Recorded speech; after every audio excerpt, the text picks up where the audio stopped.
প্রথমে এই হুজুরের বয়ানগুলো শুনুন আপনারা।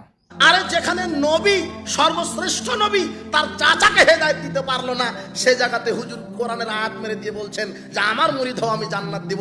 তার মানে এগুলি টোটালি ভণ্ডামি, পীর মানেই ভণ্ডামি।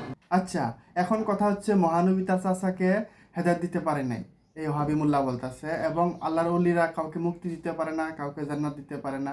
ঠিক আছে, এটাও বুঝলাম। তাহলে তুই মোল্লা ওই স্টেজে কি করতেছস? যেখানে মহানবী মুক্তি দিতে পারে না, যেখানে আল্লাহর ওলি মুক্তি দিতে পারে না, তুই ওহাবি ওই স্টেজে বসে কি ওয়াজ করস? তুই কি মুক্তি দিবি? তুই কি হেদায়েত দিবি? নাম ওইখান থেকে, বেয়াদ্দব কোথাকার।